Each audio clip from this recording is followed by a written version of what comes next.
हाय, मैं हूँ blood genius और आपको बताऊंगा ब्लड के बारे में। तो आओ चले।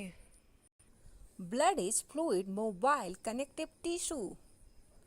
एक एडल्ट नॉर्मल इंसान में ब्लड 5 से 6 लीटर तक हो सकता है। ब्लड पीएच 7.4 होता है, मतलब स्लाइटली अल्कलाइन, जैसे कि सोडियम हाइड्रोक्साइड। हालांकि सोडियम हाइड्रोक्साइड ब्लड से कहीं ज़्यादा बेसिक है। ब्लड में ब्लड प्लाज्मा और कॉर्पसल्स होते हैं। ये कॉर्पसल्स यानी ब्लड सेल्स का फॉर्मेशन बोन मैरो में होता है और इस प्रक्रिया को हीमोपोएसिस कहते हैं। क्विक रिवीजन ऑफ अब तक हमने जो सीखा for the benefit of my दोस्त ब्लड स्टूपेड। ब्लड में 55% लिक्विड होता है यानी plasma. 45% blood comprises of form elements और कॉर्पसल्स।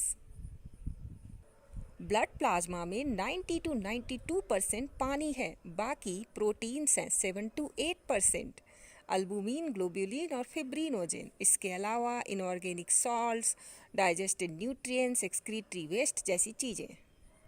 ये है ब्लड प्लाज्मा का सबसे abundant protein albumin. Albumin osmotic pressure को मेंटेन करने में हेल्प करता है। ब्लड प्लाज्मा में ग्लोब्यूलिन प्रोटीन्स भी होते हैं। ये ग्लोब्यूलिन प्रोटीन्स 3 तरह के होते हैं, अल्फा, बीटा और गामा। अल्फा और बीटा ग्लोब्यूलिन हार्मोन्स और विटामिन के ट्रांसपोर्ट में हेल्प करते हैं, जबकि गामा ग्लोब्यूलिन प्रोटीन हेल्प करता है डिफेंस मैकेनिज्म या इम्यूनोलॉजिकल रिएक्शंस में। इनसे मिलिए, ये है आरबीसी यानी कि यूरिथ्रोसाइट्स और रेड ब्लड कॉर्पसल्स। ये बाइकॉन्केव ओवल ई न्यूक्लिएटेड डिस्क शेप्ड आरबीसी जिनमें हीमोग्लोबिन होता है और ये रेस्पिरेटरी गैसेस के ट्रांसपोर्ट में हेल्प करते हैं। इसके अलावा ये पीएच और बफर को मेंटेन करते हैं बॉडी में। अब आप पूछेंगे ये रेड क्यों है? ये रेड है हीमोग्लोबिन के कारण। आइए जानते हैं हीमोग्लोबिन के बारे में। हीमोग्लोबिन एक टेट्रामेरिक हेट्रोमेरिक मेटालोप्रोटीन है जिसमें बीच में आयरन होता है हीम ग्रुप के अंदर।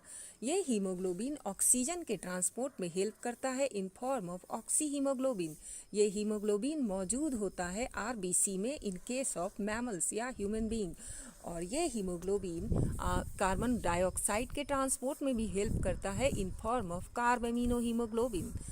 आरबीसी ना सिर्फ हीमोग्लोबिन के कारण बल्कि आरबीसी में मौजूद कार्बोनिक एनहाइड्रेज के कारण भी बाइकार्बोनेट के फॉर्म में कार्बन डाइऑक्साइड का ट्रांसपोर्ट करता है। रेड ब्लड सेल्स का लाइफ स्पैन 120 डेज तक हो सकता है। रेड ब्लड सेल्स किसी भी नॉर्मल इंसान में 5.2 million in case of man and in case of human it can be 4.7 million.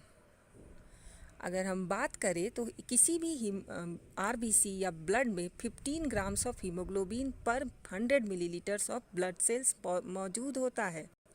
Blood में आरबीसी के अलावा और भी कॉर्पसल्स होते हैं, उन्हें कहते हैं डब्ल्यूबीसी। इनकी क्वांटिटी ब्लड में काफ़ी कम होती है, लेकिन इनके इम्पोर्टेंस को हम कम करके नहीं आंक सकते। डब्ल्यूबीसी 2 तरह के होते हैं, एक ग्रैन्युलोसाइट्स मतलब जिनमें ग्रैन्यूल्स नहीं होते और ग्रैन्युलोसाइट्स जिनमें ग्रैन्यूल मौजूद होते हैं। एक ग्रैन्युलोसाइट्स में ग्रैन्यूल्स नहीं होते और ये इंक्लूड करते हैं लिम्फोसाइट्स एंड मोनोसाइट्स को। ग्रैन्युलोसाइट्स जिनमें ग्रैन्यूल्स होते हैं और ये इंक्लूड करते हैं ओएसिनोफिल्स, बेसोफिल्स और न्यूट्रोफिल्स को। अब आप इस डायग्राम को गौर से देखिए। ये ग्रैन्युलोसाइट्स, लिम्फोसाइट्स, मोनोसाइट्स और ग्रैन्युलोसाइट्स में आपको मिलेंगे ओएसिनोफिल्स, बेसोफिल्स और न्यूट्रोफिल्स। तो आप आराम से देख सकते हैं कि न्यूट्रोफिल्स की क्वांटिटी सबसे ज़्यादा है। इसके बाद नंबर आता है लिम्फोसाइट्स का और सबसे कम है बेसोफिल्स। सबसे साइज में सबसे बड़ा है मोनोसाइट्स। आप यहाँ देख सकते हैं कि अनलाइक दैट ऑफ आरबीसी, इन सब में डब्ल्यूबीसी में न्यूक्लियस प्रेजेंट होता है और इन सब डब्ल्यूबीसी के अलग अलग काम है, लेकिन बेसिक काम है बॉडी को डिफेंस प्रोवाइड करना।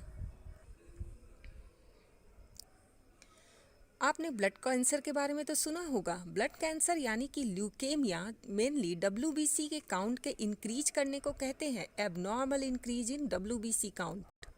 अगर हम बात करें ग्रैनुलोसाइट्स की तो उनमें 3 आते हैं, एओसिनोफिल्स, बेसोफिल्स और न्यूट्रोफिल्स। एओसिनोफिल्स बायलोब न्यूक्लियस के साथ होता है और ये इंपॉर्टेंट रोल प्ले करता है allergic and hyper sensitivity reactions में।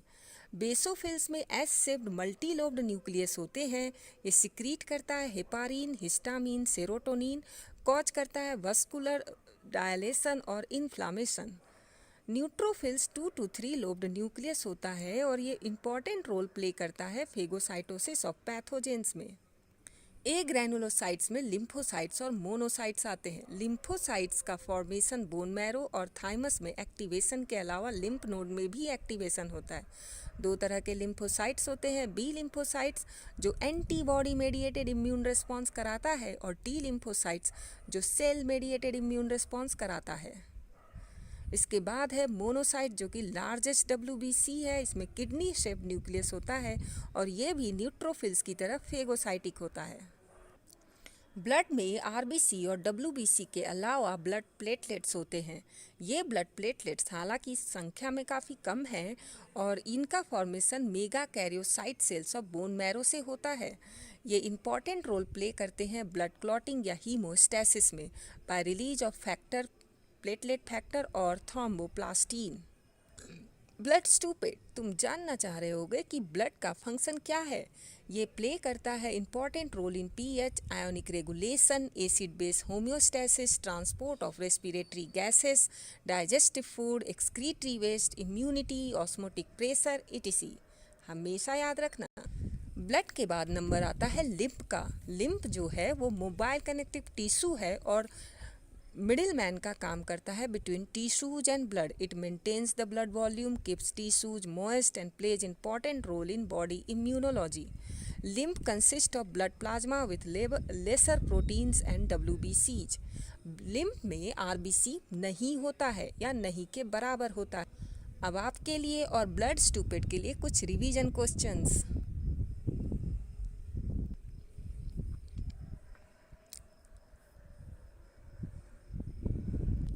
ये रहे उसके answers. Thank you so much.